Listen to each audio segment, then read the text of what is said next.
Imos dar unha voltiña de 50 minutos ao redor da exposición que, como vedes, que se chama Galicia de nós a nós, porque nós hai 100 anos que se fundou a revista, pero nós imos máis alá, pensando que a revista é o punto central dunha xeración e dun tempo.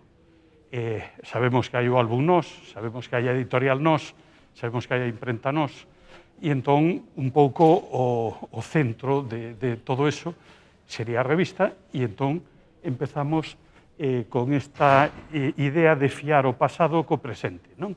E esta é unha das 3 grandes exposicións que se acollen a marca do Xacobeo 2021, a segunda, a central, e entonces tamén fai así ese papel de ponte. E aquí, como elemento simbólico, temos ao principio o mapa de Fontán e todo o que vai ao redor.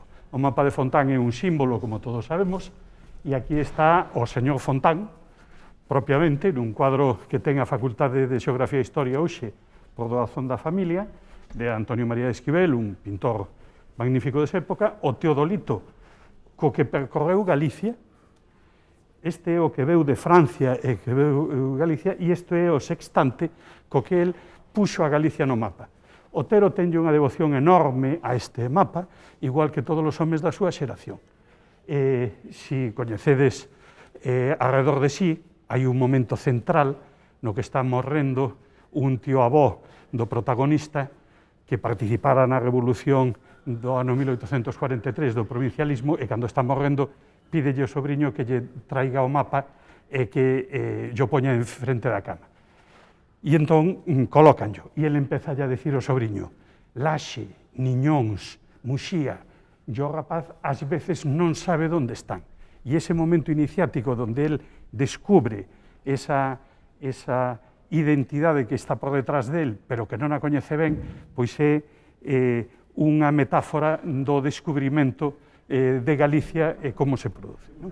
Temos aquí pois a historia de Murguía, a historia de Galicia de Berea e Aguiar, a primeira que fala do celtismo aquí, e cousas como a gramática galega de Sacoiarce ou as antigüedades de Galicia. Este é o contexto, digamos, no que eles se forman.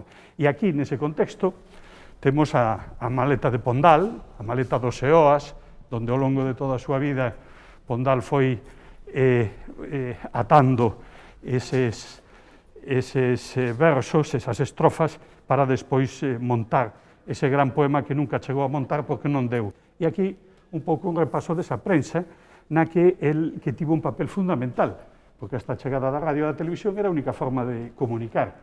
Por eso os homes de Nós foron moi de prensa. Cuevillas, Risco e Otero, por exemplo, escribiron sempre na prensa hasta que morreron. O último artigo de Otero é de 2 días antes de morrer, non? E aí están algúns periódicos desaparecidos, como Galicia, como El Pueblo Gallego, como Nosa Terra, pero fixadevos que cando se empezan a facer estas publicacións periódicas, o tema da identidade está por aí detrás, xa. Correo Gallego, Voz de Galicia, El Progreso de Galicia, La Región, Pueblo Gallego, Galicia. Non, hai a idea de comunidade que se empeza a tecer no rexurdimento, está nestes momentos iniciais. Nesta parte dos protagonistas, pois aquí comentamos o que decíamos de quen son nós. Nós son ese núcleo inicial de Ourense, máis o núcleo de Pontevedra, máis, de algún xeito, toda a xente que se move ao redor da revista. E o que é importantísimo para min é ese afán integrador. Os colaboradores de Nós poden ser o que lles pete, individualistas, socialistas, pasatistas, etc. Por qué? Porque nesta época temos unha revista de cultura, como todos sabemos, que é Nós, e unha revista de política que é a Nosa Terra, que ás veces van coordinadas e ás veces petan. Como estes señoritos de Ourense chegan a esa cousa como o galeguismo? Aquí, nesta vitrina, é unha vitrina que ten fotos e cousas de Lousada Diéguez, que foi o que atraeu a uns ourensáns que publicaban esta revistiña, que é La Centuria, revista neosófica, así moi de élites despistadas, atraeunos o tema do galeguismo. E como? Pois convencéndos de que eran necesarios para facer algo distinto o que facían os galeguistas en Xebres de Ourense das Irmandades da Fala, que seguían un pouco esa liña de Valentín Lamas Carvajal, como pois está nesta convocatoria dos maios, que se o ledes está moi ben. 1916 é cando se empeza a redactar o álbum Nós, Castelao, 1920 cando empeza a revista. Nestes 40 e pico meses, o mundo ferve. É o momento en que está a Guerra Mundial, a Primeira Guerra Mundial, a Revolución Rusa, o levantamento de Irlanda, a gripe. Entón, claro, nese tema de Cuevillas, que se chama dos nosos tempos, reflexiona sobre todos estes cambios que se producen e como eles están un pouco asustados e desexosos de participar. Entonces, digamos, ese primeiro momento. Aquí, curiosidade, outros nós que houve antes, non? O das páxinas gallegas do Diario Noroeste e o da Habana. E aquí outras revistas, porque non esquezamos que Nós é unha delas. Pero claro, está Alfar, que era a gran revista da vanguardia. Pero, sin embargo, como constructora da identidade de Galicia, a trascendencia que tivo despois Nós, pois é moito maior para a nosa identidade que Alfar, non? Aquí esta parte temos dúas persoas que non son exactamente de Nós, pero que nos apetecía traer. Primeiro, por qué? Porque Valle Inclán estaba moi próxima. Aparte de publicar algo en galego na nosa terra, pois era amigo de Otero Pedrallo e de Castelao, directamente. E incluso hai aquí un panfleto tremendamente interesante, que o día que morreu, o Partido Galeguista chamou a que fora todo o mundo o seu enterro. E Lorca, cando quixo publicar os seus poemas galegos, deullos a Blanco Amor, que é un deses noviños que colaboran en Nós, e publicounos na editorial Nós. Este artigo de Carballo Calero, da Xeneración de Risco, que publica aí. Carballo Calero, o mismo día que nace a revista Nós, o 30 de outubro de 1920, Carballo Calero cumpre 10 anos, porque el naceu ese día. E cando pecha a revista, en decembro de 1935, el ten 32 aparicións na revista, ten 27 artigos, uns de creación poética e outros, os que me interesan a mí máis, de reflexión sobre a literatura no seu tempo e as xeracións. Pensade que é un individuo de 20 e poucos anos reflexionando sobre todo o conxunto do que hai. E esta é a primeira vez que se escribe esa reflexión sobre a xeración Nós. E está na propia revista. E aquí, como vedes, di que unha xeración non fala de sí mismo, sino a seguinte. E entonces, aquí está. Risco admiraba moito a Carballo Calero, pero sobre todo era Otero Pedrallo. Tiveron un trato grandísimo ao longo de toda a súa vida. E entonces este é un artigo memorable e fundacional, casi. Non lle chama Xeración Nós, sino que lle chama Xeración de Risco, que ven sendo, iba a decir, o mesmo. E aí fala xa da oposición entre a Xeración de Risco e a deles, os máis novos, os que naceron no ano 10 ou así. E entón é moi curioso. E esa xeración dos máis novos, pois serían Luis Seoane, serían Colmeiro, serían os que naquel momento pois terían 19, 20 anos e andaban xa aí xunto con estes señores que tiñan 40 e tantos na revista. Por aquí temos o primeiro número. Como vedes, as primeiras capas son tremendamente modernas, moi limpas. Eu chamolle revista de crentes porque pola parte exterior non sabes nada dela. Non ten un índice, non ten nada, e o que a compra por esa vocación. Nos seguintes, vedes que empezan con eses dibuxiños que despois serán moi coñecidos, porque se utilizan repetidamente en todas as obras que vai publicando a editorial Nós, o Partido Galeguista, a revista Nosa Terra, por exemplo, o segundo, que é o da chamada da Campá, esta chamada da Campá, que é un chamamento como a movilización, pois está aí, non? E os outros, algunha que se repite, como esta de 4 e 6, a Cruz de Santiago, collida como espada, o dolmen, que é permanente xa desde Pondal, está como símbolo de identidade da terra, ou así. Aquí hai un cambio de portada, porque Castelao vai a Alemania, París e Alemania, e ali aprende. Entonces, cando chega, decide darlle un cambio radical e fai a nova portada. E aquí, por primeira vez, están reunidas as 144 portadas dos 134 exemplares, e como vedes, hai un cambio que vai máis alá das cores que neste número 32. Primeiro, faise máis pequena, a árbore pasa a ser o dolmen coa brente, arriba o cáliz complícase que hai máis as cruceciñas, e nada máis, son os cambios que ten. E despois que se fai máis pequena e con marxen e non a sangre. Esta é a parte da documentación. Entonces aquí son cousas, pois, recibos, cartas, que se pode ver as accións, como era unha sociedade creada, aí están os títulos de socio dos irmãos Vilar Ponte, ou documentación escrita por Risco, a Lousada Dieguez, o libro de contas, aquí os problemas dos anuncios, a imprenta de Pontevedra, distintas separatas, papeles timbrados, era unha imprenta e unha historia bastante normal.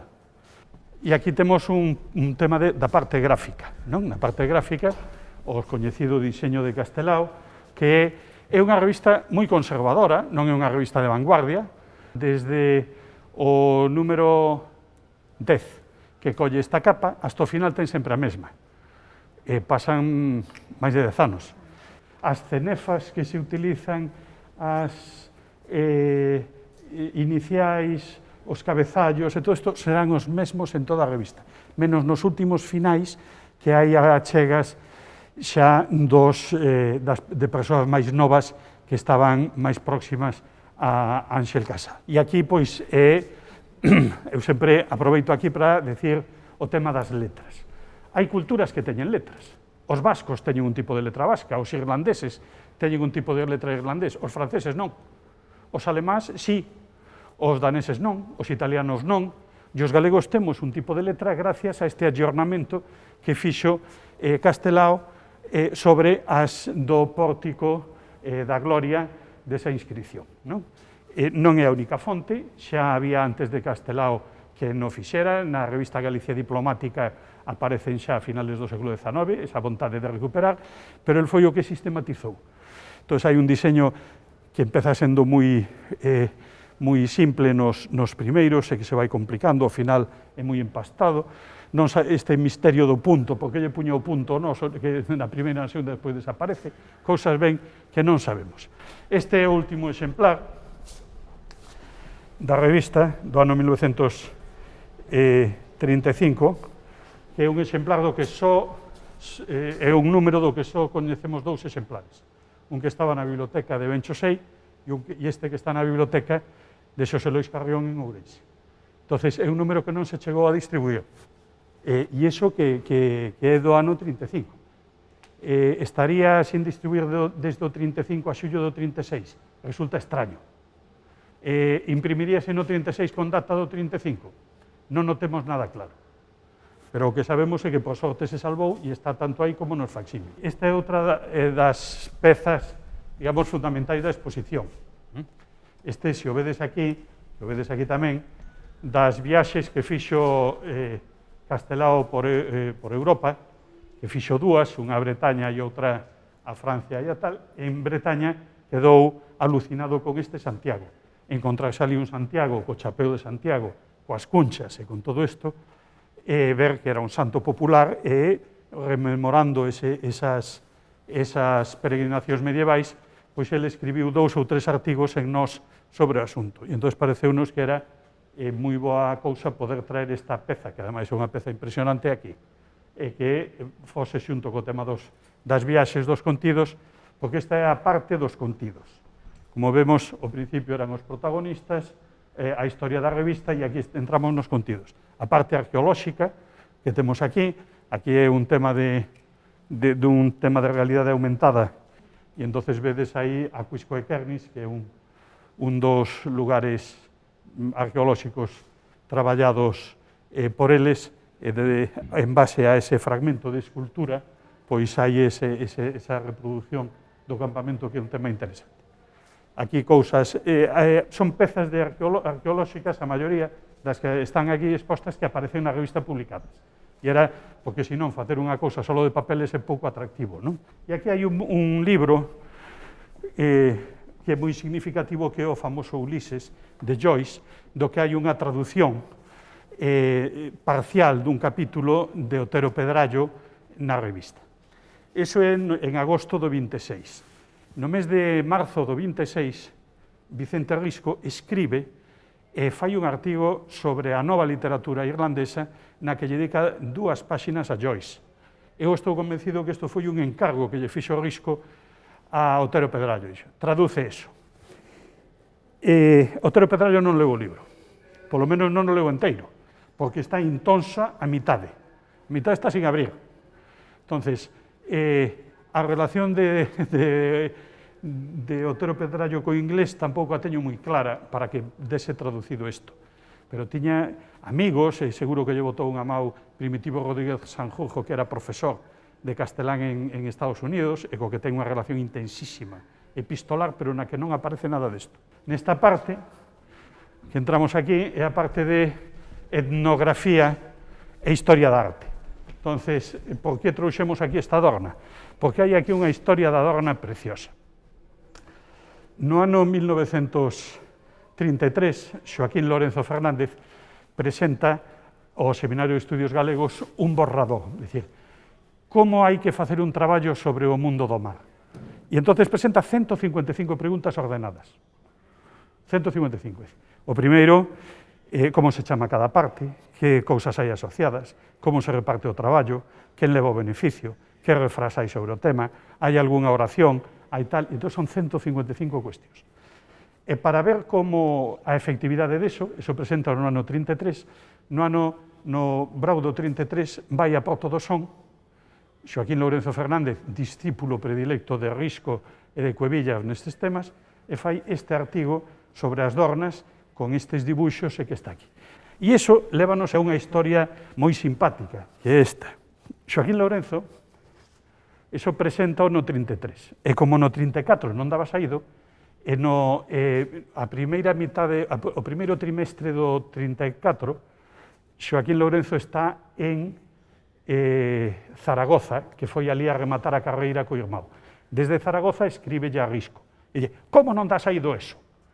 E entonces Risco, en vez de contestarlle, mándalle este cómic, que é un cómic no que primeiro está Xocas, que pon aí rifándolle a Vicente Risco, segundo, explicándolle que Casal está metendo eso no correo, no terceiro está Vicente Risco lendo papel, e no cuarto hai unha cousa aí dunha mesa redonda. Porque había unha tensión sobre quen controlaba a revista, desde Santiago Casal ou desde Ourense Risco. Casal era un home de esquerdas, era o alcalde do Frente Popular, e Risco era un home moi conservador, e aparte que a revista estaba en crack económico. Entón, bueno, houve os seus máis e os seus menos, e o intermediario entre estas cousas era Fermín Bouzabrei, que era un rapaz novo e moi activo que estaba ali. Eu creo que da xeración nos foi un fracaso no plano lingüístico, non chegaron a crear un corpus de como se escribía, un dicionario, o que fixo en Cataluña Pompeu Fabra, aquí non nos souberon facer. Non superaron a historia de Murguía, non hai un gran historiador, pero en cambio a nivel de arqueoloxía e de etnografía tratábanse de ti a ti con toda Europa. E aquí temos elementos que aparecen na propia tamén revista do mundo da arte. Esta imaxe que temos aquí, que é dun crucifixo de Santa Eufemia de Ambía, é a primeira vez que sae, e aparece publicado nos anos 20 en Nos, igual que esta estatua de Juan de Juni. Que hai unha parte dedicada ao mundo da política, porque ten moita presenza tamén o tema do estatuto, do estatuto xunto coa radio. Por qué? Porque as primeiras veces que falaron pola radio, falaron, claro, era o sistema que se estaba empezando a entrar. En Ourense, a primeira emisora do ano 32, estamos na fervenza do estatuto, e aquí, pois, este é un guión que se lee, pois, nesas campañas de conexión que había de Galicia e América, sobre o tema do estatuto que aparecen recollidos aí. E outro, pois, son distintas revistas portuguesas, a Águia, que é un pouco a correspondente casi donde escriben os homes de nós. A última parte, que digo, de nós a nós, soños que se cumpren. Por qué? Porque a revista desaparece. A imprenta foi eliminada, non queimada, porque sería un disparate queimar unha casa entre outras casas no centro de Santiago, pero si incautada e vendida, comprou un de Vigo as máquinas, e así. E entonces, dos 200 colaboradores, dos 220 colaboradores, houbo 12 que foron asesinados, houbo 20 e tantos que se exiliaron, e os outros que? Os outros, pois, traballaron casi sempre. Aquí vedes, aquí, por exemplo, este é dun dos de Camilo Díaz Valiño, esta exposición de Díaz Pardo. Camilo Díaz Valiño, cando está na prisión en Raxoi, fai estas caricaturas dos seus compañeiros de celda. A mitade destes foron asesinados, pero outra mitad non. E ali, eu creo que ali fai este dibuixo, que se virades que pon, mañán estarás morto, mañán a miña terra espertará, quen pensa no que a caíga a miña terra vivirá. E está desde dentro dunha prisión. E de que se ve por detrás? Son unhas bayonetas, pero casi parece a Catedral de Santiago, se me descuido. Entón, a min pareceme que isto mellor está feito ali, porque este texto correspóndese con este texto, máis ou menos, de Terence McSwain, que é o alcalde de Cork, que morreu en folga de fame e o que lle dedica a revista Nós o número 6. Porque di, mañán estarás morto, non, mañán a túa terra espertará, aquí pon a miña terra. Entonces, é como se o recordase e quixese, porque hasta o ángulo é parecido e todo, non? Que hai de nós en nós hoxe? Pois bastante, porque hai 376 espacios públicos, entre rúas, prazas, monumentos, a calquera dos de nós, non? Así nun sentido amplio. O Día das Letras Galegas foi dedicado a todos estes que vedes aquí, desde o ano 63 que empezou hasta este ano de Carballo Calero, a maioría inmensa foron xente de nós. E isto por qué? Porque traballaron sempre. Aquí hai dous documentos nesta parte, que estou falando da resiliencia. Este do boletín da Comisión de Monumentos de Ourense do ano 39, hai artigos neste número de Cuevillas, de Risco, de Otero Pedrallo e de Bouzabrei. Que significa isto? Que querían en calquera momento seguir, en calquera circunstancia, seguir traballando cultural, no que se poda. Mais ou menos, en galego ou en castelán, no que sea, pero vamos a seguir, non podemos deixalo. Porque isto do ano 39. Despois aquí reconstrúen, na medida do posible, o Instituto Padre de Sarmiento, recolle o herdo do Seminario de Estudios Galegos, reconstrúen a editorial, o particularista Permuta en editorial Galaxia, Muta, e aquí isto é a Casa de Rosalía. Fixadevos, a Casa de Rosalía no ano 1947, antes das reformas. Ou aquí, Otero Pedrallo, cando vai a Buenos Aires, encarganlle os amigos, encarganlle de Buenos Aires que faga unha historia de Galicia, e aquí yo explica aos outros, temos que facer unha historia de Galicia, que é esta.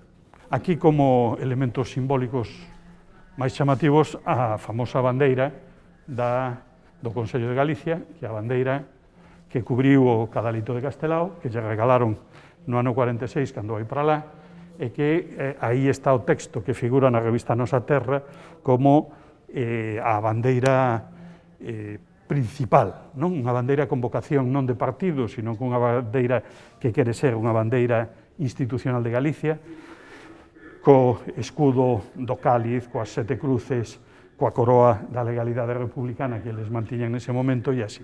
O libro de actas do Consello de Galiza.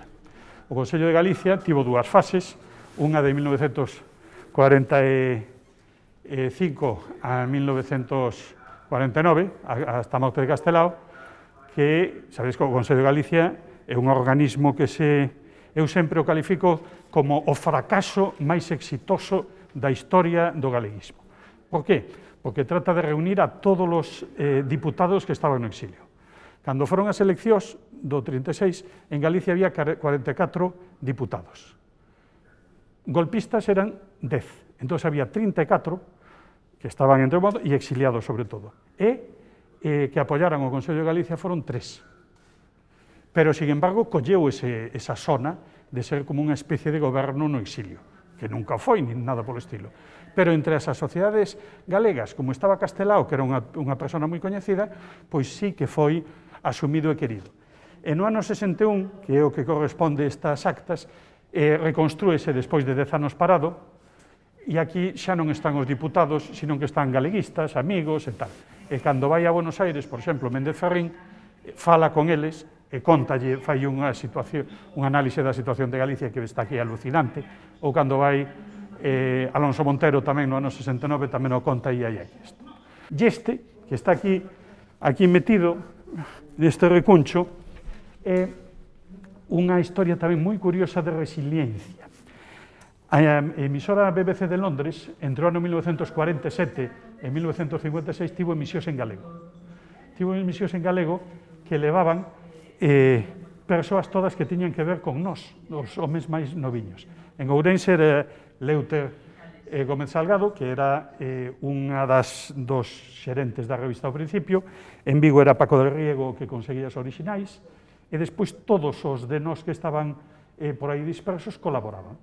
Foi unha historia rocambolesca, porque había un galego exiliado en Londres, un galego exiliado daquela maneira, porque estaba en Barcelona, e cando empezou a guerra escapou, porque tiña pasado falanxista. E entonces, cando chegou a Londres, dixo, eu son exiliado, todos ali calados, e hai unha historia moi simpática que un día se encontra na rúa con Augusto Asía, e lle, estou aquí de exiliado. Como que tú de exiliado? Cala, non digas nada e tal. E entonces ese señor foi o que posibilitou que houbese estas emisións en galego. E aquí pois hai o día que morre Castelao, Otero Pedrallo manda unha colaboración preciosa que está aquí recollida neste volume dos guións orixinais, guións que o profesor Raúl del Toro editou hai uns anos. E o último panel de todos é un repaso das experiencias vitais de cada un deles, dos que eran cales son, por que lembramos a Vicente Risco? Vanguardia, orientalismo, celtismo, antropoloxía, Otero, fidalguía, oratoria, novelística, é unha especie de síntese, procedencia da familia, estudios, profesións, familia que crean, o pensamento galeguista que é común a todos, pois uns máis conservadores, outros máis progresistas, outros máis tal, e entonces cales son as obras emblemáticas. Si queremos recordar unha, Otero, pouco de Os camiños da vida, de Risco, o pouco de pé, ou de Castelao, os dous de sempre. Entón, isto é un pouco ese repaso desde que nacen hasta a lembranza que hai deles hoxe. E isto é un pouco todo o que hai. Se queredes algunha pregunta ou algunha cosa.